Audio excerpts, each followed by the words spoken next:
Some people call me the space cowboy. Yeah.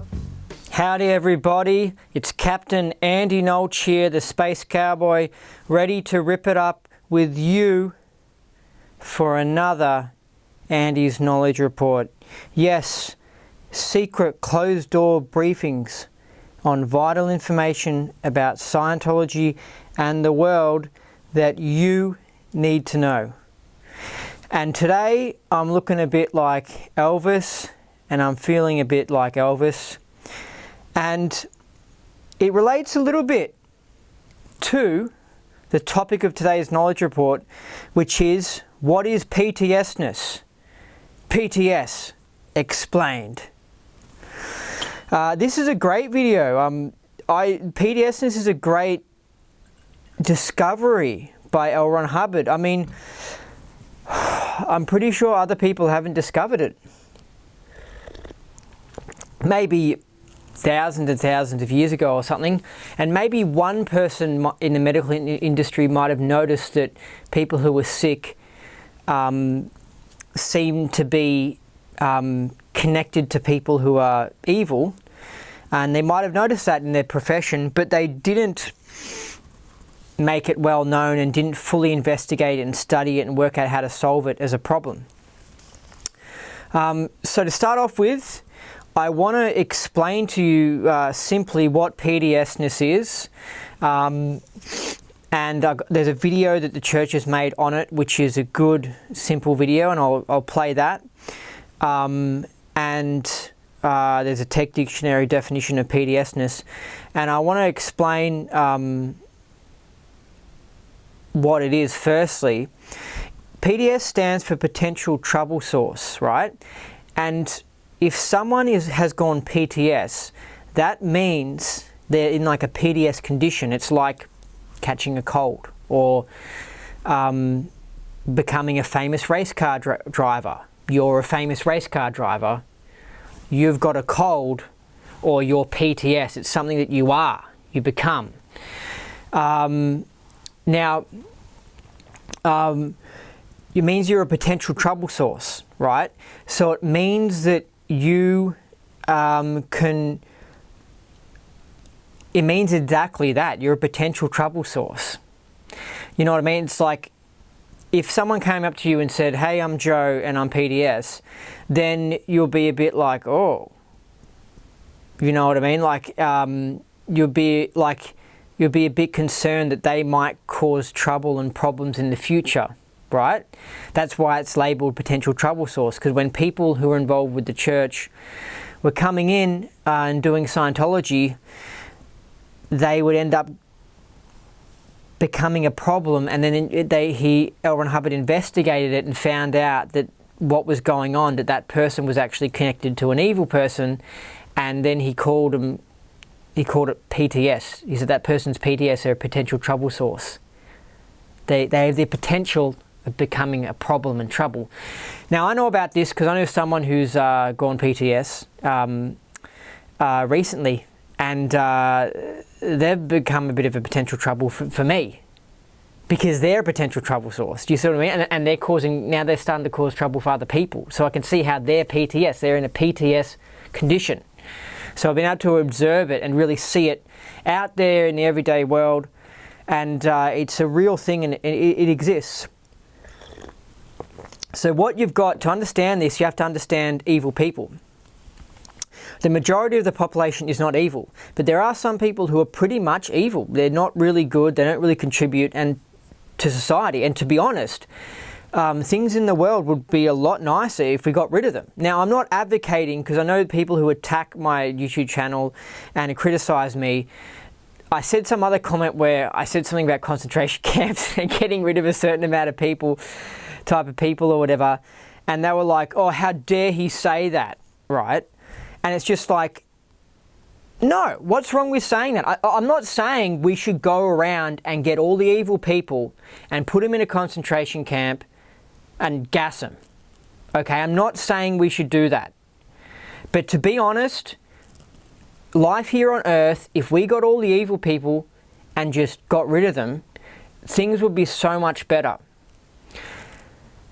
And I'm sure anyone can understand that. It's common sense. You have to understand there are people who are bad out there. And if you get rid of them, life is better. We don't have to worry about locking doors. We don't have to worry about vaccines. Do you see what I mean? Because vaccines have been corrupted by evil people. So if you got rid of them, things would be a lot better. Now, so you have to understand there's evil people out there, right? And they cause problems, right, to good people. They also are quite attracted to artists. Now, one of the reasons they're attracted to artists or creative people or bright spark people or powerful people is because they want that power as well. They want that influence, you know. They want to be best friends with the president because they want to be, part of them being evil is that they want to take over the world as well. But also because they get life force and energy and power from the theta person. If you've got someone who's happy, he doesn't care too much about hanging out with other happy people. He doesn't need to. But if you've got someone who's sad and messed up and scared all the time and stuff and evil, you want to hang around the happy person because you want to suck that energy off them, and it makes you feel better to be around them. Okay? Anyway, so what happens is these people who are evil, and Scientology calls them suppressive people.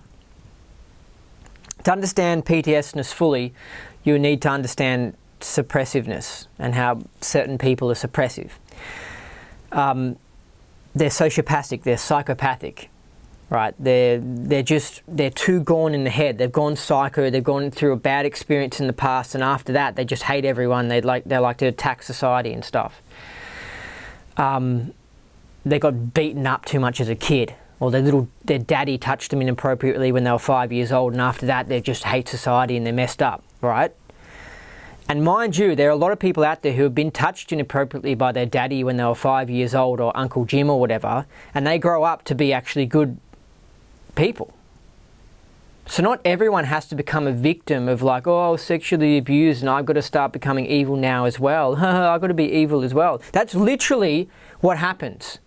You take a little kid, they get pedophiled or whatever, they get violated, and after that they're pissed off about it and they decide to then go out and be bad as well, and they grow up to be criminals and they grow up to be pedophiles as well. That's also a little bit of a secret about homosexuality. There are some homosexuals, and it's a decent amount of them, who are actually homosexual because they were molested as a little kid by a man, and then they grow up to do the same thing to other little boys, and they pass it on like a contagious disease. My opinion is they need to harden up, get positive, get spiritual advancement, and stop wanting to exercise these evil desires they have. But anyway, that's what evil people need to do. But anyway, so what happens is you've got evil people, right? And they cause problems to people in their environment and stuff. Now, let's say you've got an evil person and he's working with a good person. Just the average person, really. The average person is good, right? Now, if that average person, right, is a Scientologist and they know about evil people and they're strong and independent, they can be okay and they can handle being around the evil person. Like, they won't like it, but they'll know that that person's no good and not to trust, and they won't get screwed over by the evil person. If that average person is just an average wog, they don't know about evil people. You're not taught about psychopaths at school or sociopaths. You're not really taught anything at school. But you can become effect of that evil person. So that evil person could say advice to you, or that evil person could want to hang out on the weekends and say, here, do you want to do some marijuana or something like that? And or you got a girlfriend or whatever, and the evil person says, blah, blah, blah about the girlfriend. Then the next minute you're thinking, oh, yeah, I should break up with her, or, oh, yeah, I should do this. And the evil person influences the good person. You know what I mean? And that good person starts to go PTS. The good person starts to go bad. Basically, they don't become evil, but they start to go bad. They start to have problems, right? And what happens is they actually get a cold. And I know that sounds silly, but they actually get sick. They actually will get the flu, or they'll get cancer, or they'll get a bung elbow, or they'll crash their motorbike or something, or they'll crash their car, or they'll be walking along the street and they'll stub their toe in the gutter. Now, this is where we're going real kinky, and we're going into down the rabbit hole business, because you're thinking, what the hell are you talking about, Andy? So this guy has started working with an evil person, or this girl has started studying in class, and her classmate's evil, and they're studying together, and then suddenly she just like accidentally cuts herself when she's cutting up a tomato for dinner, when she's cooking dinner. Yes, that's actually what happens. I'm not kidding. It's an amazing thing, and it's a true thing. Now, when it comes to the illness thing, okay, no, I'm not saying every single time someone's sick, it's because they're gone PTS, but a lot of the time, it seriously is. It happened to me last, 2 years ago. There was someone who just sets me off. They're in that sort of anger tone, and there are certain people who actually set me off, and I just don't feel comfortable around them. And I know that they're low-toned. I know that I know what PTS is and all that sort of stuff, but just being around them, I don't feel good. And I think it's actually because I can perceive other people's energy fields and it affects me and stuff, but I feel bad around them. You know, it's like when you're on a bus with a homeless person, you just feel bad being around them, right? Anyway, I feel bad around this person. And I remember that this person, not only do I sort of feel bad around them, I just spent a little bit of time with this person, right? Not much at all, very little amount of time. But they suggested to me something to do with my life, and that's something that's like a little hot topic on me, because that's what I noticed what evil people do. And just a lot of people, they like to tell me what to do. They like to try and control me, and because I'm an unusual person, right? I cop this a lot. See, I'm not a normal person. Normal people go and do normal jobs, and they're not into Scientology, and they're not into singing even. They're not into naturopathy. They just play a normal sport. They're into cars. Guys are into cars a lot. They work a normal job. So they don't get people come up to them and say, you should do this, you should do that, because that person's just doing the normal thing anyway. But I get people come in and say, you should do this and you should do that. Like, they're trying to make me fit into society and be normal and work a normal job and be interested in sport and drink beer and that sort of stuff. Like, there's this thing about society where they want people to, there's this group think of how to be a normal person. And if you're not a normal person, you cop it where people come up to you and they want you to join the group. I've never been into the group. I don't like what the group is into. So I cop a bit of this. This person was telling me what to do and was saying, you should do this, you should do that. And I was getting set off a bit. And I should have been better, but maybe he caught me at a bad moment. And then the next day I actually got sick, and I got the flu. And I was just like, Jesus Christ, I was just like, what the hell? And then I, thought of what had happened to me in the past few days, and I was like, it's that damn person again, you know what I mean? He sets me off, and it was specifically because he said more than once, he was trying to tell me what to do. He was trying to say, you should do this. And like he was putting it down with force. And I got sick, and I don't know why. Okay, there's deep reasons, there's deep mental reasons for it. I didn't want to get sick, somehow deep down I got sick. Something triggered in me and actually got sick. Now, what one of the reasons could be for why people get sick is that apparently when you're PTS, because you're around an evil person, you get stressed. When you get stressed, apparently you eat up vitamin C or something, or your immune system doesn't work as well. So if there are any bugs in the environment, you instantly can catch them easily, and your vitamin C levels are low, your immune system's not working or whatever, because you're stressed, and you can catch that cold a lot easier. That's probably the workability of it. Or it could be something more deep into your past lives and your something really kinky you down the rabbit hole. Anyway, now how the accidents occur, this is interesting because I have the same thing happen. Like if I go PTS, I'll like stub my foot. I'll be walking at night, like in the house or whatever, and I'll like hit my foot on something. I'll be like, ah, fuck it, ah. Like, you know what I mean? Or I'll be chopping something and I'll like cut a little bit of my finger. I'll be like, ah. Like if I'm cool and chilled and in my normal mood, I wouldn't chop my finger. But if I've gone PTS, I'm sort of stressed, and so you're cutting a tomato and you just stuff up because of the stress. So you might crash a car. Like literally, you might be driving because of the stress of this person that's annoying you in your life. You're driving along, they're annoying you, and then you just don't look, and then you bang into a pole or something like that. This happens, right? So if I got into a car accident, the first thing I would look for is a PTSness thing. I'll look for did anything happen in a few days before and that sort of stuff. And there are legitimate situations where you can crash a car because you're 18 years old, it was wet, and you're driving a new car and you're just not an experienced driver. That's understandable, you know.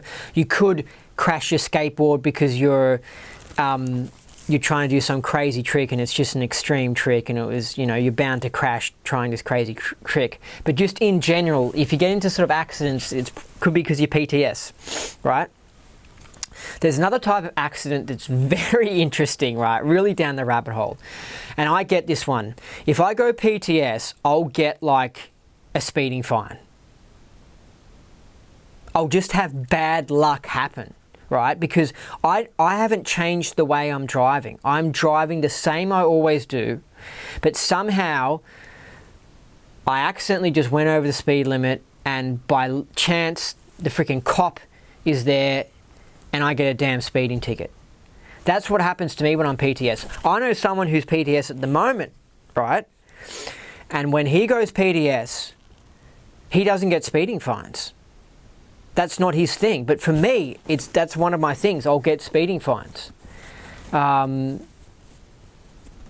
he'll get colds. You know what I mean? So some people, I guess, have their own little things. It's good to know this, and it's good to know what are your signs. Like my one is like, you know, I'll have little accidents like stubbing the toe and stuff. Like they're good signs for me. But I think it's something weird to do with like if you're in positive spirits and vibes and that sort of stuff, just good luck happens. But if you're PTS,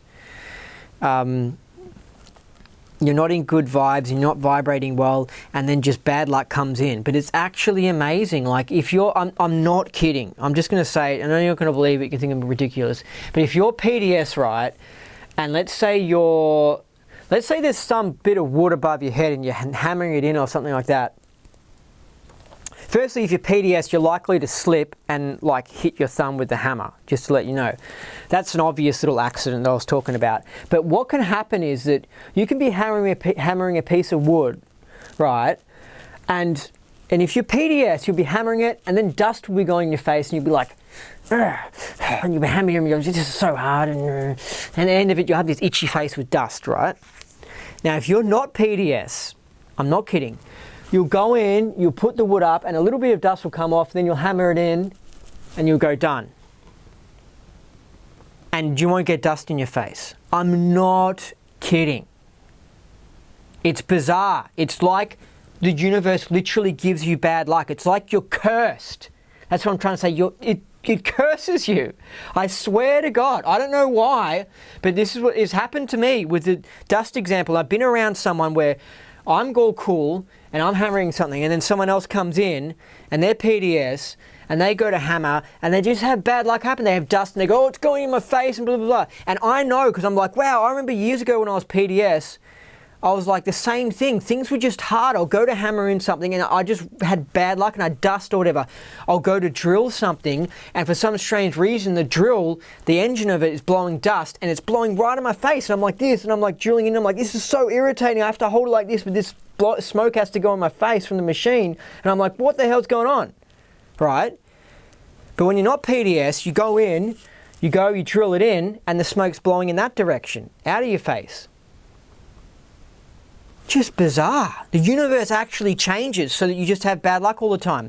And this was one of the actual initial things that started to wake me up to the truth about life here on Earth. Because when I was a teenager, I had a significant amount of time where I was PTS and stuff.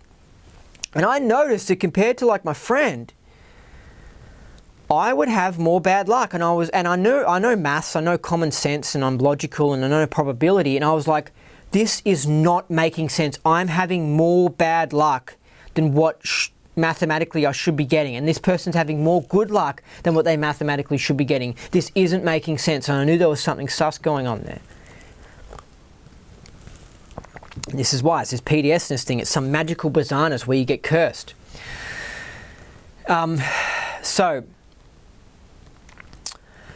So in Scientology, when someone's gone into this condition where they've connected to an evil person or an evil group, they're causing that person problems, and the next minute they get sick and they have accidents and all that sort of stuff. Yeah, so it's really interesting, right? So in Scientology, the person's labelled a potential trouble source, and then they go into ethics and they basically find out who the evil person is and they work out how to handle that. And sometimes you need to disconnect, which is just totally avoid the evil person, which is what I absolutely recommend more than anything. And if that's, you don't have to do a complete disconnect. You don't have to never talk to the person again, but you need to like cut the amount of speaking you're having with that person by like 85%, like heaps. Because if you completely don't talk to them, well, that might cause some problems. But you need to really massively reduce how much you're talking to that person and then have the ultimate goal in the future to not really have anything ever to do with them. Okay? Because the person, even if the person's nice, I mean, evil people, they are nice. Everyone is actually nice, but the evil person's just so messed and screwed up in the head that you just can't be around them. You know what I mean? Deep down, they are a good person, but they're completely messed up. You don't want to have anything to do with them. So don't get sucked into feeling sorry for them and being like, oh, I don't want to reject this person and never speak to them again or whatever. Don't feel bad about doing that, because you need to just completely get away from them, because they're just causing you problems. They're a mood killer. They cause you stress. They bring you down. So in Scientology, you come in and the ethics, there are certain signs that when you're doing your courses or your counselling, there's certain signs if you're PTS, like for example, the sickness thing or stubbing your toe or something like that, or something you say, because you might be like, oh, someone's annoying me at work or something. So there's certain signs, and if it's worked out in your PTS, then you get sent to ethics. And in ethics, you work out who the evil person is and you work out what to do. Either handle the person, which is, I guess, solve how that person's a problem or whatever, or just disconnect. And I recommend the disconnect option. It's just easier. Just get away from them, start a new life or whatever. Hopefully it's not, you don't have to start a new life. Hopefully it's just someone you work with and you can like avoid it, or something, or you're friends with you, you can just avoid them. But sometimes it might be really, really extreme, where it's literally your wife, it's literally your husband who's actually an evil person, and you need to get away from them. I remember when I was doing some Dynetics auditing, co-auditing years ago, I was twinned up with a lady who was connected to like a drug addict, an actual SP. He was pretty much a criminal.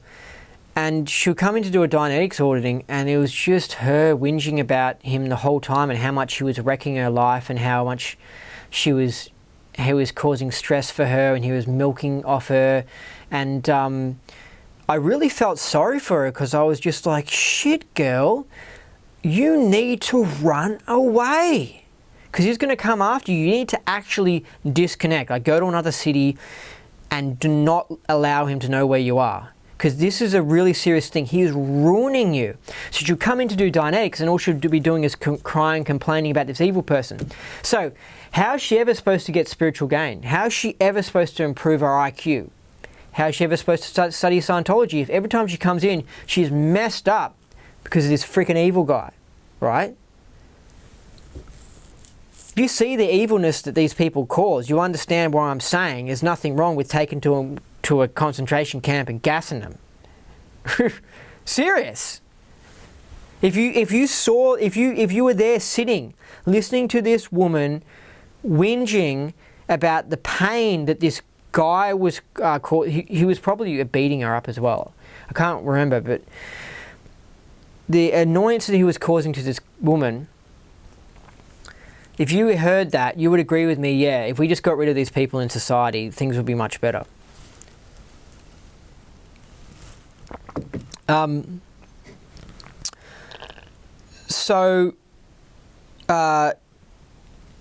You can't, in the church or whatever, and in any Scientology center, you can't keep on doing your Scientology, and you shouldn't do it if you're PTS, because you're just going to have too many problems and you used to be sick all the time and stuff, and you need to address this PTS problem first.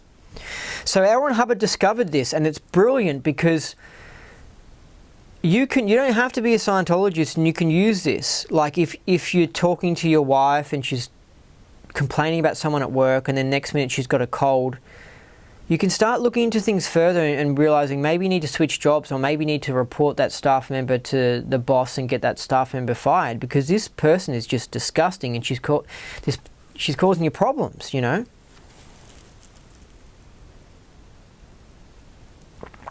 Now, my first experience with PTSness was when I actually first came into Scientology. I was PTS, and actually I think before I even found out about PTSness, I'd already worked out that this person was bad and that I needed to disconnect from him. I worked out I needed to get away from him because it was too negative.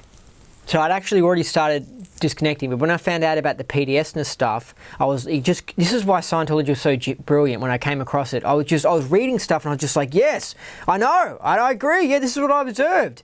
That's why I don't get why people don't think that Dianetics' book is brilliant, because to me it's the best book I've ever read, because I read it and I was just like, yeah, I agree, yeah, wow, this is great, yeah, this is what I know, this is what I observe. But I understand that some people aren't bright out there and they just can't, they don't have a high awareness and they can't see these things. So they just read these things and they're just like, oh, okay. But they're just not that aware of anything, really. But anyway, I was pretty switched on and pretty aware already before I got into Scientology. So when I first read these things like PTSness and Dianetics book, I was just like, yeah, this is the real deal. Like, I agree with this stuff, you know. And I already knew about some of the bad stuff about Scientology. I already knew about some wacky alien stories. Back then I was into aliens, but I had heard some wacky alien stories. I didn't care because I was just like, this Dianetics book is good. You know what I mean? This is right. This guy's onto something. And I thought maybe there is something to this whole alien thing. Now after all these years, you know, you study all this stuff and I'm just like, yeah, I'm totally agree. The past life thing, the moving objects with your mind, all the out there stuff, it's just like, yeah. I agree, like, this is deep stuff. You know what I mean? We're living in a matrix anyway. Particularly the wacky alien story, because I'm like, well, yeah, there's probably wacky alien stuff going on right now. There's a whole universe, there's other planets, there can be all this amazing stuff going on. Not only that, in 75 million years of time span, far wackier stories than that one could have gone on. Anything's possible. Anything's wild. And if you look at just the Earth history of the past 5,000 years, wild stuff has gone down here on Earth. So to me, hearing that story doesn't make me think it's just fiction. It makes me think, yeah, that is possible. And then when you find out the truth about it, that these stories came from people's minds, multiple people's minds, backing it up, you think, well, there's more to it. It's not just someone making stuff up. You know what I mean? Anyway, so I was PTS to this 1-1. Prior to actually getting into Scientology, I actually wasn't in a PTS condition as I went in to first go to the Church of Scientology, because I'd actually worked it out beforehand. I just worked out this person was just negative. And I'd say something, and I noticed overall he just angered me and annoyed me, and he was just bringing me down and stuff. And he would do the classic things that evil people say, just negative comments and not having respect for your property, so just borrowing things and using them. Like, for example, it was like guitar strings. Like I had this guitar set up, and I had it set up with brand new strings because I was using it for recording. And it was like the strings were like perfect. I got them just perfect for recording. And then he just thought it was okay to just borrow my guitar and strum it and play it and stuff. And I was just like, hi, that guitar's set up for recording. I need that for my recording stuff. You know what I mean? And he just ignored me, and he had no respect for my property, and kept on using it and ruining my strings. Right, borrowing it, coming around and stuff when he wasn't like invited. It was just hanging around all the time. It was just annoying, right? Had no respect for property, which is one of the traits that Hubbard says for evil people. And that would annoy me. And then also you'd talk about things and he wouldn't accept your point of view, and he would argue with you and evaluate for you and all that sort of stuff and tell you what to think, and then you'd be left after speaking to him feeling pissed off and annoyed and all that sort of stuff. And I was actually acting in a crippled way in life. I was functioning badly, I was failing, I was crippled. All the way back then. It's like 10 years ago now. And that's because I was connected to a suppressive person. I was PTS. And yes, I was getting colds every now and then. That's one thing I noticed ever since I found out about this stuff. The amount of colds I get is very much reduced. It's done nothing for my hay fever, because that's a whole nother different thing. That's like a genetic code or something. That's really deep, hay fever. That's like your body's not designed to be on this earth. And that's a whole nother topic. But I'm telling you, if this body evolved here on earth, then it wouldn't react to the pollen that's being put out by trees in the air. You'd get along fine with the pollen, and you wouldn't have much problems with the sun as well. You'd just be like totally natural, and you'd fit in. And would also be covered in fur, and we also wouldn't need glasses. And if the theory of evolution was true and all that stuff, humans wouldn't be the way they are today. There's more going on than what you think. Anyway,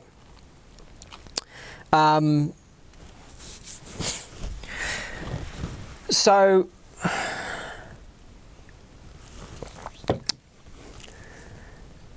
my experience with the PTSness, and when I was properly PTS, like long term, all back 10 years ago, I felt depressed and I was just a loser and all this sort of stuff. And I just know that Hubbard's writing the stuff that he writes, because I was just like, yeah, I experienced all that. Now, what you have to understand is that with these people who are evil, they're screwed up and they're messed up, and they can't survive themselves individually. See, I'm cool. I could survive by myself on an island and stuff. But these people who are evil, and I could survive by myself like in this world, these people who are evil, they're messed up, and they're like parasites. They're like parasite beings. And they can't exist without leeching off others. So of course, that's why I was saying they track towards the artist or the person that's got a lot of energy and excitement, that sort of stuff, because they milk off that person. But they're basically parasites. They are literally parasites. They find someone to latch onto, and the person who's being latched onto is PTS. Right? Now, I just want to say something, because I heard someone who was a bit anti-Scientology, and he was saying that the potential troubled source is a potential trouble for the church. And I was just thinking, and he was making out that it's only for the church. And I'm just like, no. This deals I was just thinking, you idiot, why don't you understand Scientology? He seems a bit keyed in, seems like a good guy, he just needs to get keyed out and try other spiritual shit to get yourself keyed out, mate. You don't have to just do Scientology and stuff, because I think he's got too much tried in Scientology and doesn't even want to do it. But he just looks so upset in his videos, and just like, you keyed in. I can just perceive it. You're still keyed in. Anyway, I was like, no wonder why the church took advantage of you, because you're low-toned. And you can get taken advantage of and get sucked into the whole church thing and con. Don't take offense to that. I've got allergy problems. Everyone's got something wrong with them. There's nothing wrong with saying you're low-toned. What's wrong is that you're not doing anything about it. That's what's wrong with you. I used to have depression for like years. Back when I was PTS, 10 years ago. For years I was depressed. I'm not ashamed of it, I'll admit it. I wouldn't get offended if someone said, Andy, you're low-toned. You know what I mean? What's offensive is you not doing anything about it and you staying in this shitty condition. Anyways, so when someone's PTS, it doesn't matter. You could be working for Toyota, you could be making flowers, you could be a dancer or whatever. You're going to cause problems for the dancing club. You'll come in one day and you'll accidentally smash your car into someone else's car at the dancing club in the car park. Or you'll come into the dancing club and you'll be sick with the flu, and then you will actually sit next to someone and you'll be contagious, and that other person will catch a cold because you're spreading your germs and stuff. All right? Or you'll be your PTS and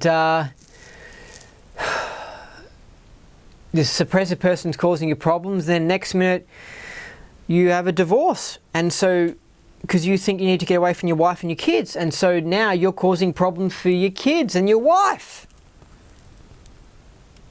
And then your PTS, and you're calling up the lawyer arguing about the court case, and you cause problems for the lawyer, because the lawyer's like, this guy's acting strange and it's the stuff, and it's because it's PTS.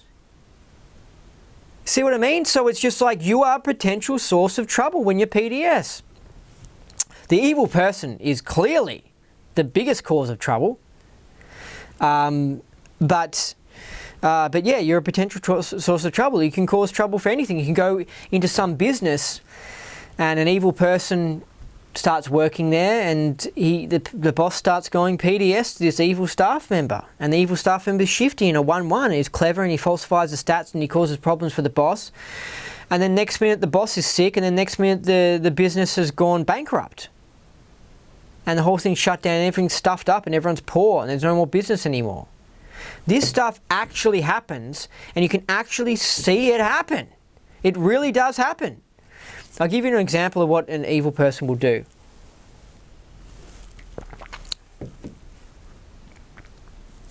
So you've got a good person, and then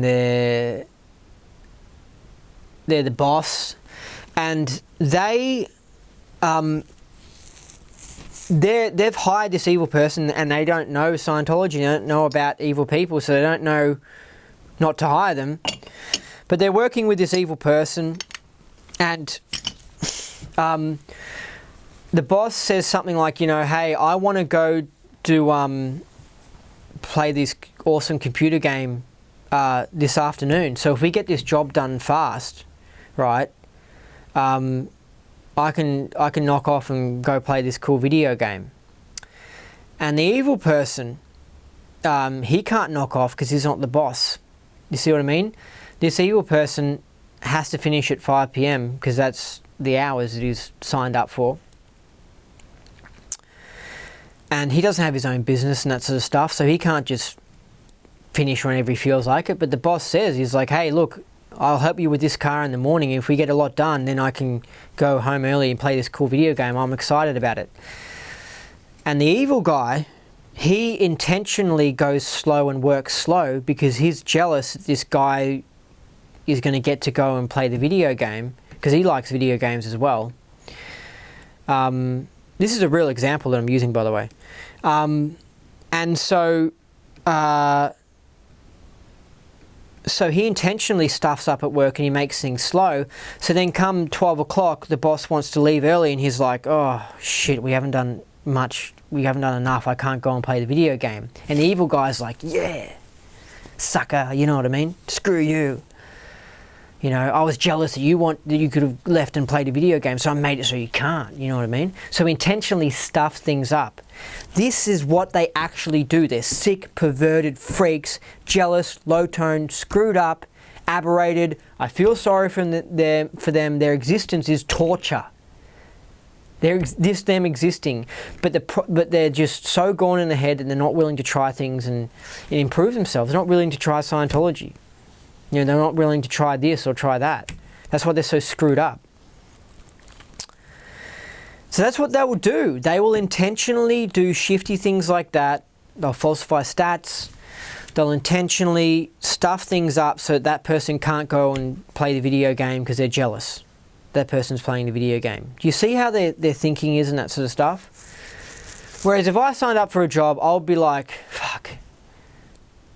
I'll be like, yeah, well, firstly, I wouldn't work a job that I didn't want to do. Okay, so it's a little bit weird, you know what I mean? But let's say I was working a job where I did want to finish at 12 o'clock, but I had to stay till 5, and the boss was like, if we get this done quickly, I get to leave I can leave early or whatever. I wouldn't think, let's sabotage this job. I would think, oh, damn, I wish I could finish early as well, or something like that. And maybe I wouldn't work faster just because I'm not a fast sort of person when I work. But I would still work and I wouldn't intentionally sabotage something. I mean, that's just so perverted and sick and disgusting to think you would actually sabotage the work you're doing so that it makes it take longer. I'll just think, if I started sabotaging it, I would think, what a perverted freak am I? Like, this is just disgusting. Like, I'm just pathetic. I should like go and try and get a new job or try and become a winner in life. Like, I would just feel like dirty, like, oh, who the hell am I? I'm like, what a freak, you know what I mean? Who would do this? And also, I would feel like it's risky behavior because if he caught me sabotaging it, I could get fired. And I'd feel like, even if I'm probably not going to get caught, this will cause me stress. And I don't want to have stress in my day. So anyway, but it's just freak. But that's actually what goes on, and that's the sort of stuff. But anyway, these sorts of things happen. And so if you're trapped, if you're being controlled by one of these bad people and stuff, like their lies are influencing you and infecting you and that sort of stuff, you've got to get away from it. But this is how this is how businesses go bankrupt and get brought down. It's because of SPs. So one thing with PTSness in the church is that if you're involved with the church itself is a suppressive group because it's been run by an SP at the top, and he's changed it, David Miscavige, the policies of the church. So that even though Scientology courses are good and all this sort of stuff, it's got problems and it actually suppresses someone. So they'll get sick and they'll run into problems and they'll go in and they'll do Scientology and they'll do these lists to find out who the person is who's suppressing them. And on that list doesn't say the Church of Scientology, because why would it? And it's kind of assumed when you're involved with the church, you're like, no, the church is good, Scientology courses are good. So you never think that it could be the church that's actually evil. But actually all along, you could be having this long-term PTSness problem, and it's actually because you're PTS to the church.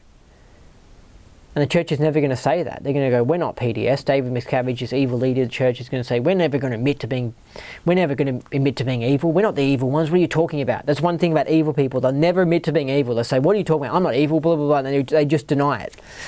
Right? Jason Begay, the actor, that's one of the things that he had happen when he left the church is he was getting sick and running into problems, and he realized that he was PTS to the church, and he said to church, stuff you, it's you who's my suppressive. You're the suppressive people who are causing me problems. Anyway, I just want to mention that. And some people actually, they go PTS to the church for years and they end up getting cancer and stuff, and they think they need to do more and more Scientology auditing or other stuff, and it's just like they just don't realize they're PTS to the church, because it's such an... You only know this if you get involved with the church for years. you just don't think that you could be PTS to the church. And I actually think I might have thought that, actually. Like, I mean, I know when I left the church, I wasn't in a PTS condition, right? But I did think that they were suppressing me, because I remember the ethics officer was telling me, he was trying me to get me to sign my freedoms away and say, I'm not going to look up Scientology on the internet, I'm not going to do this, not going to do that. And I thought, these are my freedoms, you're controlling me. I could see how the group was controlling me and making me into some, trying to be some goody-goody wannabe like Top OT or Tom Cruise or something like that. And I was like, I was getting put into a box. I could perceive that. And this is probably one of the first signs of PTSness. You start going, hold on a second, I'm getting controlled and squashed. And I said no. And I drew the line in the sand and I said, nah. But if I was some wussy and I wasn't smart enough and aware enough, if I hadn't done all the work I'd done in my past life, because I imagine that why I am the way I am this lifetime is also because of the fact that I've done a lot of stuff in previous lifetimes to benefit myself. And I reckon these SPs have had many lifetimes of doing bad stuff, ruining themselves even more. You know what I mean? Anyway, and I also have done stuff earlier in my life, this lifetime, to make me in a good condition. For example, studying a lot and just looking into things. But I mean, prior to Scientology, I was not like some self-help buff and like guru and into all those things. So it wasn't like I was obsessed with self-improvement like I am now. But I had done some things to look after myself, like I tried to eat well and stuff like that. And I'm thankful for that. Anyway, so I know I got in early on the PTSness, because you can start getting in early before you have the accidents and all that sort of stuff. If I hadn't got in early, I got in early and I left. If I hadn't got in early and stayed involved with the church, I could have found I could end up getting sick or crashing a car, and stayed stuck involved with the church and not working out what I was PTS to. But I had to harden up and toughen up and say no. And I had to accept that I would be losing friends and my life would change, because I wanted to get away from the group that was suppressing me. Because I looked at it and I was like, wow, David Miscavige is the SP here. And I was like, he's the SP that's running this church, and he's changed the policies and he's screwed the whole thing up.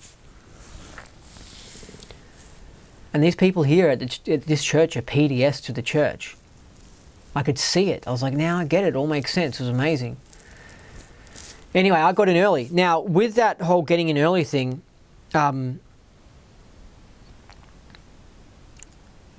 you've got to do it. You've got to get in, and usually the changes are hard changes that you need to make. Like, you could be working with someone and they're your business partner, or they could be your husband, you know, and you have to harden up and toughen up and go, hold on a second. If I let this PTS condition that I'm starting to get into continue, I could get into some real problems, you know. Anyway, so you've got to harden up. It's all about hardening up. There's so many things in life that I find that people who are wussies, they try and take the easy road out, and they don't harden up, and then they don't get better. Like, they might be doing, because I do unusual spiritual stuff, and in it might involve me doing something like some sort of activity, and then I go into a state of experiencing upsetness of the past. Well, you could say, I don't do Dianetics, but you could say Dianetics as an example. You've got to go in there and handle that engram. You've got to go in there, and yes, it's going to be painful, and yes, it's going to be tough, you know what I mean? But at the end of it, you come out of it, you harden up, you come out of it a better person. There are a lot of people who shy away from that because it's uncomfortable, and they go, no, I'm not going to do it, no, that hurts.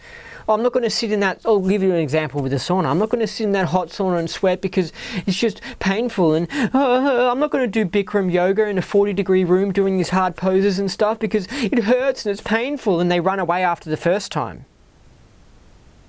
then they never get the long-term benefits of doing Bikram yoga, which is fantastic. I mean, you actually smell chemicals. I smell chemicals come out of my body. I've actually now started to do it 2 times a week because I was just like, I got some tests done and found out I was having some problems with chemicals in my body, and I was just like, what the hell? My body somehow just does not handle chemicals well. It doesn't. I don't have a good detox system, and so I have to be really pure. And now I have to do Bikram yoga twice a week. Now, I noticed I felt great after it, but I'll be actually doing it, and I'll smell the sweat, and I could smell chemical sweat, and it's just like, whoa. There was another time when I full on smelled like a dog, and it was a dirty dog. I had a big Bikram yoga session, one of the hour and a half ones. And I was just like, I can't believe how disgusting I smell. And I was like, I've been doing this for like a year. Why have I still got gunk in me that smells like a dirty dog? And it's not all the time that I smell like a dirty dog, but I was like, why in this once-off time, like, I just smell disgusting. I was like, this is disgusting what's in me. I've got to get this out. And you can see dudes who are like 70 years old who've been doing heaps of Bikram yoga, and they look like they're 50. I mean, they look fantastic. You got to do it. Anyway, but some people shy away from that, because I took someone along with me who's a wuss, basically, who's low-toned, who's pathetic. And I wanted to help him, so I wanted to try and get him to come into a steam sauna, right? And, you know, you're just sitting there for like 20 minutes or whatever, and you sweat. And yeah, it was painful and that sort of stuff. And I go, yeah, it's hard the first time. It is pretty hard. For example, Bikram yoga I couldn't believe how hard that was the first time. That was death. And that was when I was like, wow, I've got to keep on going, because this is like, obviously this is something I've got a lot of toxins in me. Or I was like, this is something really bad. And then the next time was much, much easier, and it's way easier. But that first time I was like, I am just dying here. Anyway. But I said to the guy, you know, come to the sauna the second time and then the third time, and when you have Gatorade, you know, like when you have the sports drinks, you can go in the sauna for much longer, like because you're getting all the electrolytes and all that sort of stuff, and you can handle it. Anyway, but of course he didn't come back after doing it once or twice, because he was just like, I didn't like that, it was painful. And it's just like, well, fine then, you can just continue being a pathetic person for the rest of your life, because you're not willing to harden up and put up with some toughness, like some pain, to get some gain. And I was just like, the way this guy treated the sauna was like an analogy for his whole existence. He's just avoiding tough things, and so then he never gets anywhere in life and he never improves. How can you ever get smarter if you don't force yourself to study? Of course, study's hard. I mean, when I first started studying Scientology, I mean, I was so slow, it was so hard, but I was like, no, it's going to get better, and it did. It got easier and easier and better and better. And I got all these benefits from it, but, you know, no pain, no gain. Anyway, so this pathetic person went to the sauna once, was like, oh, I didn't like that. Oh. He even said something as well, because you sit there and it's quiet, you're just in a steam room. He also said something to me that implied that he had thoughts come to his mind that he didn't like. I guess it made him do, a little bit of a version of TR0 or something, or I guess some sort of meditation where you sit there and you sort of, have to confront your own existence a little bit, because you're not getting distracted by TV or like driving a car. There's sort of distractions, but if you have to just sit there and do TR0 or meditation, or just sit there in a sauna, you do a bit of private reflection period, if you know what I mean. He said something to me that implied that he didn't like that part of it as well. And I was like, gosh, you are so pathetic. You need to do the private reflection period. You need to stew things over and think things out. And like, that's what's wrong with you. You're not doing any of that. You're shying away from your problems. And then I got him to try some other thing that was like this cool, deep meditation thing. And when you do it and you go into this other state of mind, you go into like the subconscious mind, basically. He was confronting bad thoughts and that sort of stuff, because that's what happened. You confront them, and then you run them out and stuff. And he confronted them, and he didn't like it, and he was like, "Oh, I didn't like how I went into the nightmare sort of thing," because you go into like a bit of a nightmare, not like some crazy ass torturous nightmare, but you go into unpleasant thoughts. He didn't like that, and so he didn't want to go back again. And it's like, dude, you need to go back again and again until you get rid of those negative thoughts, because they're weighing you down every day, you freaking idiot. You need to harden up. And of course that person is an alcoholic. And what does L. Ron Hubbard say about alcoholics? That they're trying to forget something. That's why he's drinking alcohol. He's doing the same thing.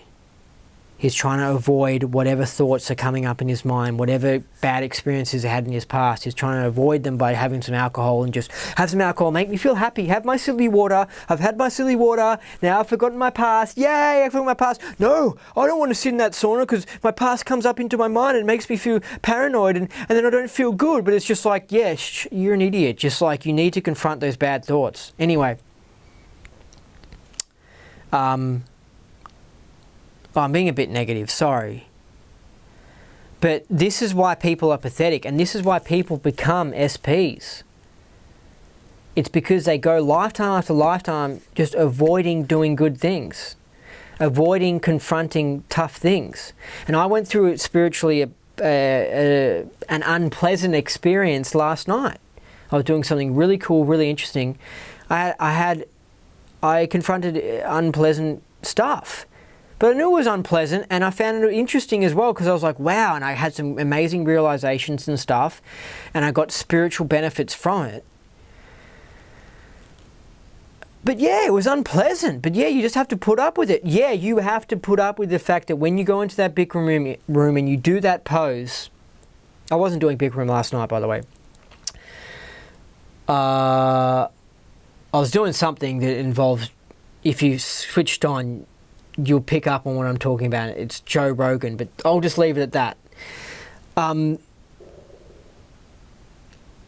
Anyway, so you hold that Bikram pose. Yeah, it's going to be painful, but you need to.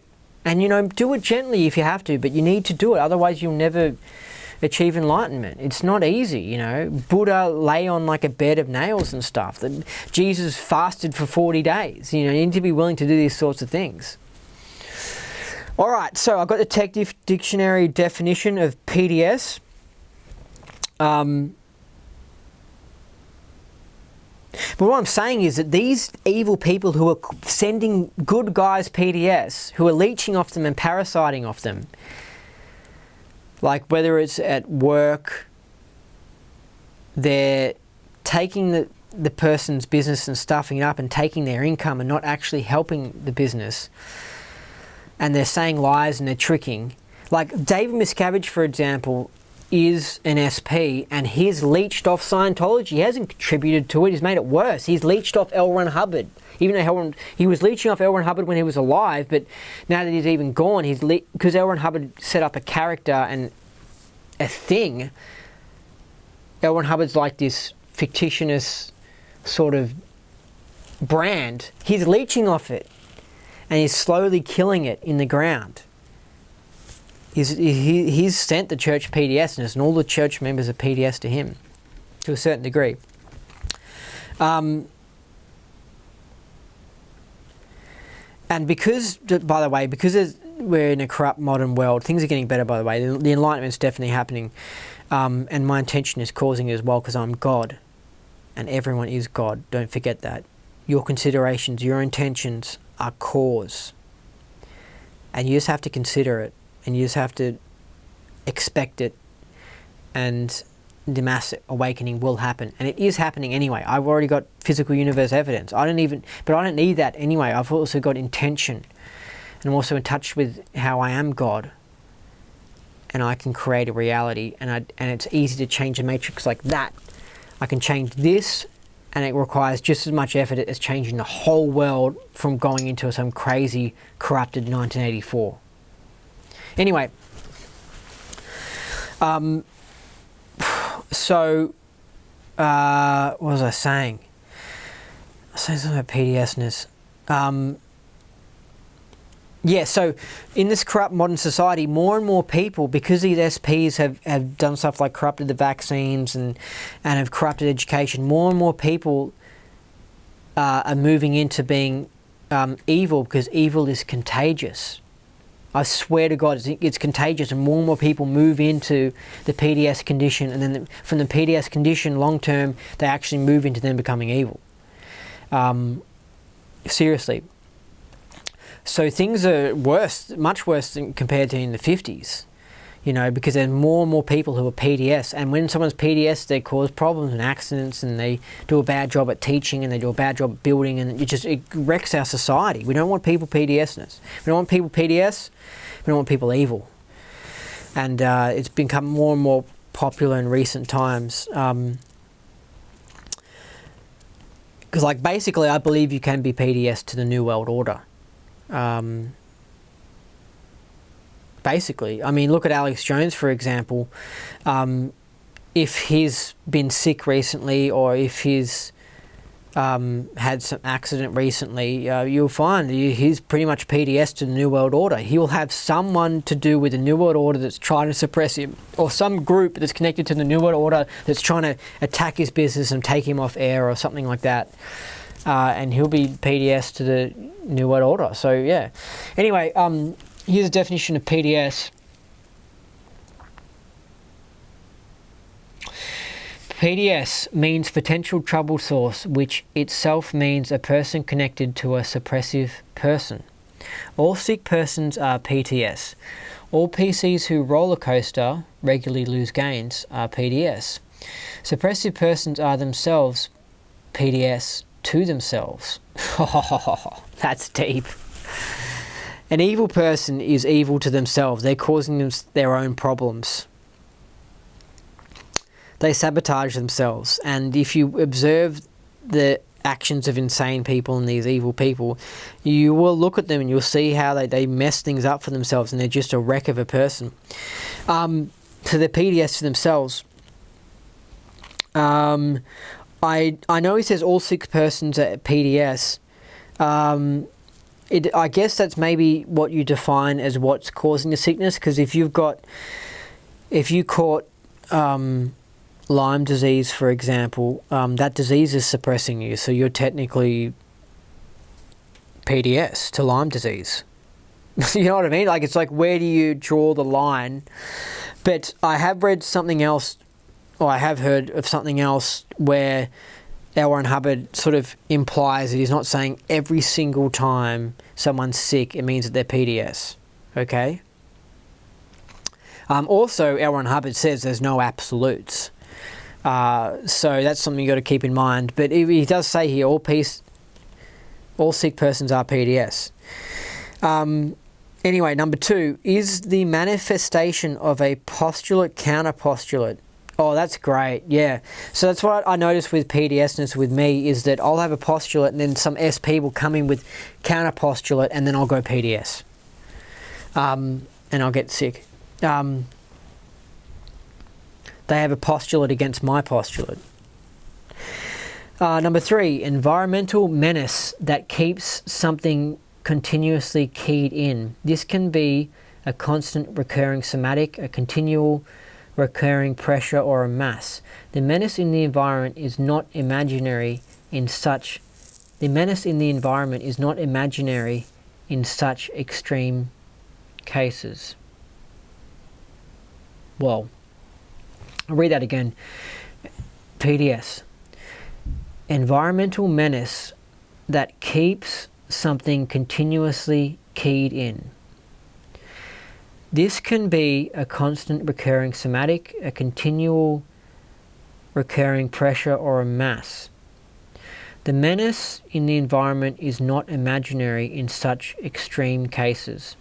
Look, I don't have too much time to fully try and understand that point number 3. I think that's something that's deep and needs to be stewed over. See how study isn't evil? You need to harden up and you need to focus and actually put your attention in. Someone who's a wuss won't bother putting in the effort to actually sit down and try and understand this point number 3. They just want everything to be easy. It's too hard sitting in that hot sauna. Oh, I don't like it. I act like an 8-year-old. It's just like, yeah. I mean, things get much, much easier when you work on these things and you get positive. It's not as hard. It gets easier. It really, really does. But I don't think it ever gets to the point where it's easy. Like, I don't consider study easy, but I consider it way, way, way easier than when I first started. Anyway, so they're the definitions of PTS, and there's roughly 3 different types. PTS type A, a person intimately connected with persons such as marital or familial ties. A lot of the time it's familial ties. People are tied to someone in their family who's low-toned and they go PTS to that person. Like, so many people have that happen when they get into Scientology. I mean, of course, I had it happen because usually everyone's got at least one low-toned person in their family, and that low-toned person will be like, why are you doing Scientology? You shouldn't do that. And the person will feel pressure and stressed, and then they go PTS, and you're just like, oh, great. Anyway, PTS type A, this is the most,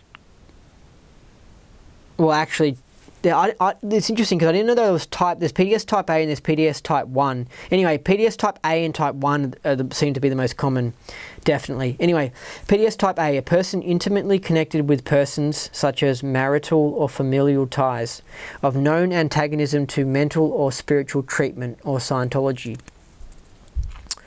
PTS type 1, the SP on the case is right in present time. Actively suppressing the person. Type 1 is normally handled by an ethics officer in the court in the course of a hearing. So that's very common, that one. PTS type 2. Type 2 is harder to handle than type 1, for the apparent suppressive person in present time is only a stimulator for the actual suppressive. The PC who isn't sure won't disconnect, or still roller coasters, or who doesn't brighten up, can't name any SP at all, is a type 2.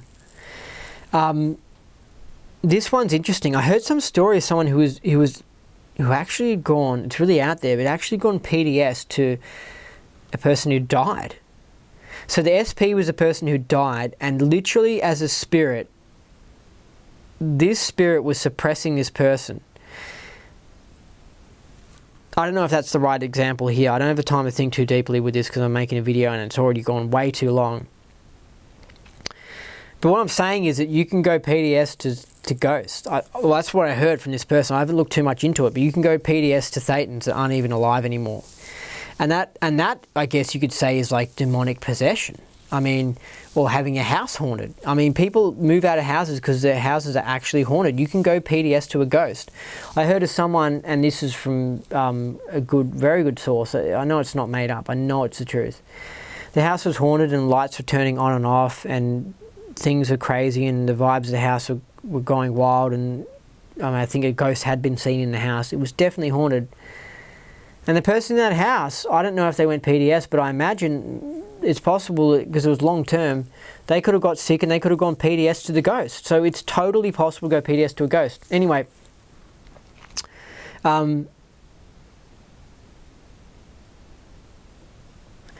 what PTS type 2 is, I think, saying is that you can perceive, like you might look at someone and call them an SP, but that's just because they look like an SP from 10 years ago. And you actually feel like, when you're around that person, you feel bad and you feel like you're being suppressed, but it's just because that person looks so much like this SP from when you were 8 years old or something like that. Anyway, PTS type 3. The type 3 PTS is mostly in institutions, or would be. On this case, the type 2's apparent SP is spread all over the world and is often more than all the people there are, for the person sometimes has ghosts about him or demons, and they are just more apparent SPs, but imaginary as beings as well. Okay, so I think what he's saying is that this is a person who's insane. They've just gone totally wild, and everyone has become an SP now. And so ghosts are SPs, and that person down the street's an SP, and just everyone's an SP because they're so gone. And this, you can imagine the person in a psych ward who's sitting there like this going, and they're paranoid, and they're like, oh, they're after me. And like, it's just like everything. It's not just like one person they're working with who's evil who's causing them a problem. Everyone now they think is evil, and they're just gone wild. They've gone in the head, completely gone. Okay, so I hope that information helps you. Now I'm going to play to finish off this video. I'm going to play the causes of suppression video that the church released, because it's got good information about suppression, and it's just a good rundown. It goes for 8 minutes, so have a listen to that, and I'll put the link for the video in the comment section or whatever, the description, so you can then watch it and visually see it's accurate, and this stuff really goes on. So here we go.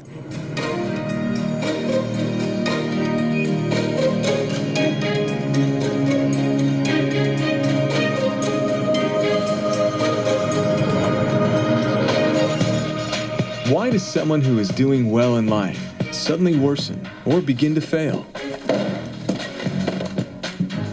It's almost as if some people are living their life on a roller coaster. Great interview. Thank you. You'll be hearing from us very soon. They're up one day Thank you very much. and down the next. Why does life sometimes seem so stressful? And what causes us to become uncertain about our abilities or our goals? Matt, what are your thoughts on this? I don't know. Well, there is an explanation for this behavior, and it has nothing to do with bad luck or fate. Each of these people is experiencing suppression. In other words, someone is trying to squash them, hold them back, or make them fail. The truth is, there are certain people who are actively trying to prevent the rest of us from doing well. So, it's time to start applying for colleges. Have you given any thought to this? Yeah, I'd actually like to get a degree in chemical engineering. I'm interested in researching environmentally friendly biofuel technology. So much so that if you have a purpose or a dream in life, they will squash it. Really? Years of study. I'm looking at your grades and I see that you have some aptitude for science, but everyone knows that's a highly competitive field. Have you considered your other options? How about community college? So how can we tell who these people are?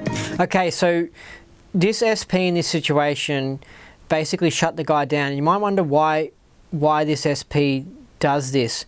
One of the reasons is that they're walking around in life and they're in a pissed off, annoyed condition a lot of the time. They're low tone, they're pissed off.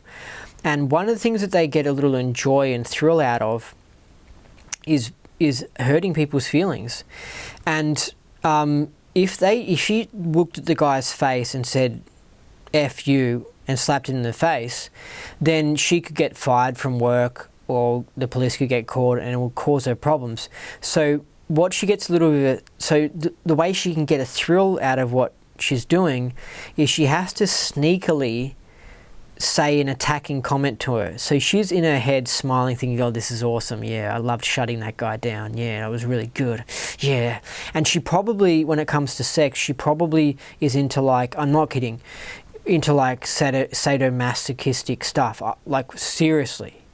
You'll find that in the bedroom, she'll want to get whipped, or she'll want to abuse someone, or she'll want to release that anger through this crazy sex. So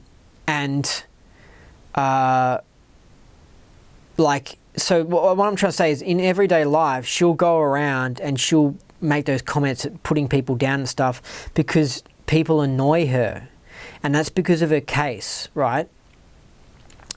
When you're low-toned and you're 1-1, you're walking around in life and things are annoying you a lot because you're low-toned. You know what I mean?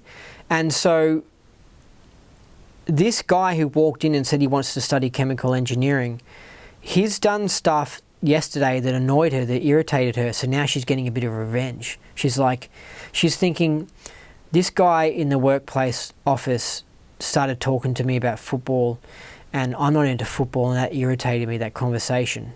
The truth is she should just get a new job that she's interested in, and that sort of stuff, and is working with people who she likes to talk to, but because she's too messed up, she's not getting a new job. So she was irritated by him because he talked to her about football the day before. So she's got built up a bit of anger about this guy. She's negative and that sort of stuff. So she's like, yes, I'll shut down his dream of going to university. And so she says this little negative comment. She's sitting there and she's getting like wet in her panties, and she's just like, oh yeah, this feels so good. Oh, well, actually, I don't know if she's getting sexual enjoyment out of this. But I'm sure some SPs literally get almost sexual enjoyment out of harming other people. But she's sitting there and she's enjoying, like, saying this negative comment. So she's like, yeah, that's right, take that. You made me you stuffed me around yesterday talking to me about stupid football. Yeah, that's so good. Me shutting down your university dream and that sort of stuff. Yeah, that makes me feel good. And so she does that literally because nearly everyone pisses her off because she's low-toned. She'll go around and make all these comments to other people to get her little revenge, and it makes her feel good. She's basically got a habit. Like, you know how some people are hoarders and some people have a habit of constantly washing their hands? She's got an obsession with attacking people with negative comments, and makes her feel good, and she's dramatizing and stuff. And that's why she does it. So I just wanted to let you a bit of an insight into the SP mind. Anyway. Well, there are in fact only two types of people: the social personality and the antisocial personality. Sorry, and I'll give you a perfect example. I heard something about these prostitutes in Brazil, how they blow this powder into people. And, oh gosh, it doesn't surprise me this video is going for long, but these things happen. I can't help but go long, especially on such a amazing thing like PTS. It's a great discovery. They should be teaching at schools. Anyway, in Brazil, these prosties, they would blow this powder, or they'll get the man to smell this powder, and what the powder does, it puts the man into a hypnotic state, and you could suggest anything to the man, he'll be like, yeah, I'll go along with it. So you get the guy to, maybe at a strip club, and you're flashing your boobies to the guy, and then you get him to smell this substance, and the next minute he's like, oh, and she's like, hey, how about we go and get dinner? So they go and they eat dinner. And she goes, oh, let's go to the ATM and take out like $10,000. And the guy's like, yeah. And he walks along and he goes to the ATM and he literally gives her $10,000. And then she goes, okay, I'm going home now, bye. And she walks off. There is a substance. I can't remember what it's called, but it actually exists. I'm not kidding. And the guy the next day will wake up and go, I can't remember what happened last night. This powder is actually used in intelligence activities when you're doing spy work, because it's fantastic. I mean, you can do some amazing stuff with this. And apparently they gave this actually to Hitler as one of when they were getting him out of Berlin, when the war was ending, and it was actually the second in command who secretly sabotaged Hitler's goal of the Nazi Party or whatever, and he told Hitler, look, we've made a deal with the Americans and we're fleeing to South America. Germany's going to surrender in the war, but we can get away and all that sort of stuff. Hitler was really, really angry about that, because he was like, oh my God, I can't believe they've gone behind my back, and he really wanted to win the war. But they'd actually given him, because the Germans were using it in their intelligence actions, and the Americans would have been using it probably as well. They actually gave him that powder, and then he went into that hypnotic state, and then you could take him out of Berlin secretly through a back door in the bunker, and then safely get him to South America, where he lived for the rest of his life, probably. There's heaps of evidence for it.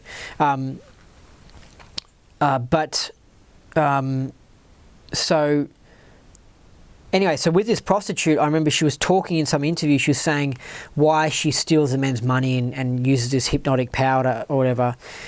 And she was saying, you know, I had a hard life and it was crap, so what's wrong with me doing that now? I do it now to get revenge. And so basically, these SPs, they've just had something bad happen to them in the past, and then now they're going around and dramatizing and stealing, like sleeping with men and then stealing their watch, their gold watch or whatever, and then trying to use this powder to screw things over. And they just live an immoral, nasty life. And these little ones, like in this video, they're doing it because they've had a hard life or something bad's happened to them in the past, and so they feel that that's justified them. They can then go and screw things around it and screw up other people's lives. So you don't want to be around someone like that, I can assure you, because they will screw you up. And in Scientology, it was discovered that each have very different but identifiable behavior patterns. For example, the social personality, by nature, wants to survive well, and wants others to survive well too. Whereas the antisocial personality thinks all other people are his enemies, to be openly or secretly destroyed. Hey! You've dropped your wallets. You see, they don't trust people to a point of terror. Absolutely true, they are terror. The SP is in terror of other people. They're very scared all the time. I mean, they might not look scared. They might stand in front of an electric crowd and they might look professional and put on the perfect act, but deep down they do not trust people, and they're quite scared a lot of the time, and you can see them go into the fear and that sort of stuff. A lot of the SPs are 1-1s, and part of being 1-1 is you're full of tons of anger, a lot of rage, but at the same time you're also quite scared, so you don't express it. So you're just like, I'm so pissed off, but I can't express it. So that's why she says this little comment like, oh, you can't go to university. And she's just too scared to say, I think you're a dumbass. So she'll just say, because that might cause problems, so she'll say, oh, I don't think you're smart enough to go to uni. And she also likes messing with the guy's mind. Criminal acts are committed by the antisocial personalities. It's this second type that is the root of most trouble. And unfortunately, they tend to go undetected. Eve! I just had the best interview. I really think I'm gonna get this job. They really like me. That's my new dress. And? I haven't even worn it yet. Wow. While their actions are calculated to be destructive, Calm down, Em. they appear quite rational. You always make a big deal out of nothing. They use the word And they can calm be down a lot very as well. convincing. It's just clothes. Sorry, this is why I'm playing this video, because it's just so perfect. I mean, they literally do this stuff. It's all true. You're right. Have a good time. It looks really pretty on you. I know, right? Thanks. Their basic intent is to keep others down. So they compulsively and cleverly do just that. Did you hear? They say there's going to be layoffs, budget cuts. Any of you teachers who aren't cutting it. Has anybody seen the sugar? Artists in particular are magnets for these people, who view their art as something to be destroyed. So as a friend, they try to do just that. I'm awfully sorry. I didn't mean to get your hopes up. Let me be honest with you. Everybody in town thinks that you're, well, just not good. Where dreams mysteriously shatter, look for the antisocial personality hidden in their midst. Why the failing grade on your test? It's as if you didn't even try. Why should I? What's the point? Even though they make up only about 20% of the population, the havoc they can wreak can be devastating.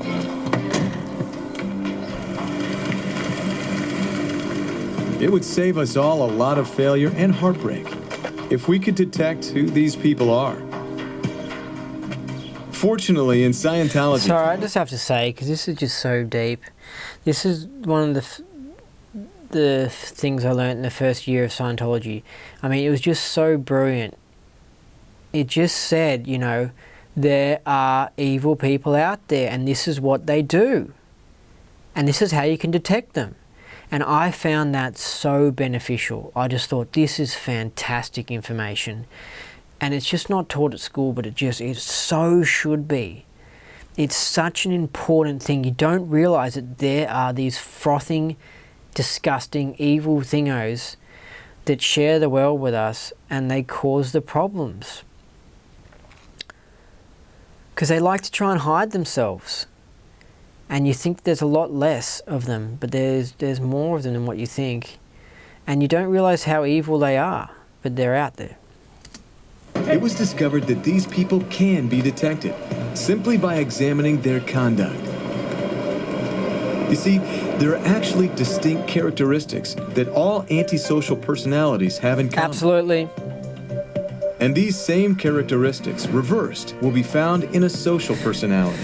Give you an example, because I'm a Scientologist and I'm switched on all that sort of stuff and study. I knew that there was someone who was an SP, and I saw this other person get involved with this person, and I warned him and that sort of stuff. But it's annoying to watch when you just watch these WOGs, and these WOGs mean non-Scientologists, by the way, if you're not a Scientologist. And you see these WOGs, and so you just like, you know information, and it's annoying because you're like, you just know what's going to happen. You can predict the future because you're just like, yeah, this is what's going to happen. This person's SP, blah, blah, blah. And you just sort of have to sit there and you have to put up with being sort of frustrated by how unaware the average person is about things. And of course, 2 years down the track, you know, things had happened that I thought would happen, and it's just exactly right. Anyway, I was exactly right. Compare one list against the other, and you'll know which type you're dealing with. For example, an antisocial personality has a bad sense of property and thinks that nothing is really owned. It's just clothes. But a social personality knows that property belongs to someone, and its theft or misuse is frowned upon. Here's another example. A social person is eager to relay good news and tends to be specific about who said what and what exactly they said. So, great news. The Voice called you a genius. Great work. Congratulations. Thank you. Whereas the antisocial personality does the complete opposite with communication. No, she's not. What is this regarding? They will not pass on good news. A job. Yeah, I think she mentioned something about an interview. I'll let her know you called. Finally, I'm starving. I'm sorry, it was so... Good news is stopped. Did I get any calls? No. And they speak in generalities, using expressions such as they say and everyone thinks. Did you remember the hot sauce? No, I forgot. Well, everybody knows you do that. They do that. They really do that, SPs. They literally will say something like, everybody knows you can't do that. Usually I find it'll be when I'm doing something and doing my own thing, and they don't approve of it, they want me to do something else, and they're like, everybody knows you can't do that or something. Anyway. While a social personality tends to reassure those around him. You're one of my top students. I know you can do this. The antisocial person deals mainly in bad news. Did you hear? They say there's going to be layoffs. And critical or hostile remarks. You always make a big deal out of nothing. Furthermore, the antisocial... They actually mess with your mind. Like, they literally are a mind fuck. These SPs, these evil people. And when you're going PTS, you've been mind fucked by them. Like, they literally... This is why a lot of SPs are actually psychologists, because they get to sit there with the person and analyze the person's mind and mess the person's mind up and make them think that the person's getting better, so that then the person keeps on rocking up and paying for psychology sessions, and it's just a load of rubbish. But you're in a condition when you go on PTS, you've basically been mind fucked by some SP, and you're in a mind controlled trance pretty much, and you can't think straight because you've been confused by their lies. And you're in negative emotions because of the negative comments that made you feel bad, and you're just in this bizarre case, and if you let it keep on going, you're actually going to become full-on insane. Personality will alter communication to make it worse. What do you think of it? The thing that's most obvious for me is that when I was PTS years ago to a 1-1, is that because 1-1s are shifty and stuff, I was tricked by his bullshit. And so you think, oh no, he's good, and like you get tricked by it, and you like, oh, but blah blah blah, and there is a good part to that person, because there's a good part to everyone, even evil people. And so you see the positive side in them, and then you just, oh no, but they're good, and like you get sucked into it, and you get in this crazy mind control trance by them, and it's like they've taken you over. It's really sick and perverted. He's got some growing to do, but he shows a lot of promise. Let me be honest with you. Everybody in town thinks that you're just, well, not good. As a result, those associated with an antisocial personality tend to be unhappy and behave in a crippled manner in life. And they get sick more often than others. On the other hand, a social personality's friends and associates tend to be well, happy, and of good morale. It's easy to see how important it is to be able to spot who these suppressive people are. Once you know who's behind your unexplained failures and misfortunes, you'll be able to change your life for the better with solutions that make those ups and downs a thing of the past. Well done. Good job. You're so on. All right. With these tools, you can choose your friends and associates wisely and build a better life for yourself and those around you. Once relieved of the burden of suppression, anyone can lift their head, become well and happy with life again. I'd like to introduce you all to the hottest new artist in town. Armed with this knowledge, there's no limit to how much we can all flourish.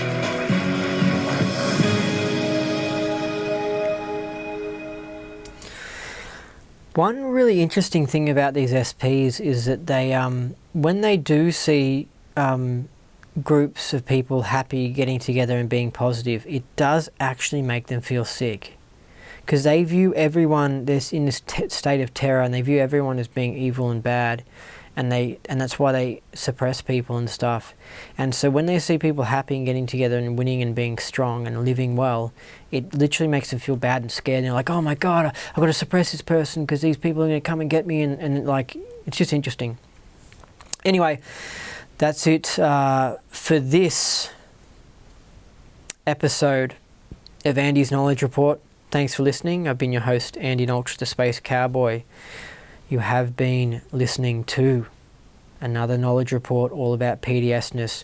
Remember, watch those warning signs, you know what I mean? Watch for the traits of an evil person and be wary of them, and then watch for the traits of being PTS, like the stubbing of the toe and the colds and that sort of stuff, and correct your problem before things get real bad. You've got to get in there early, and you've got to remember to harden up, toughen up, and don't be afraid to break a relationship with one of these SPs, because you're in a mind control trance. You're just gone in the head. Like they've infected you, and now you're like thinking that they're good and stuff, and it's crazy.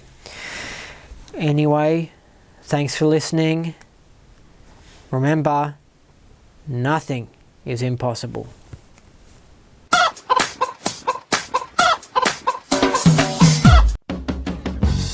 Some people call me the space cowboy. Yeah.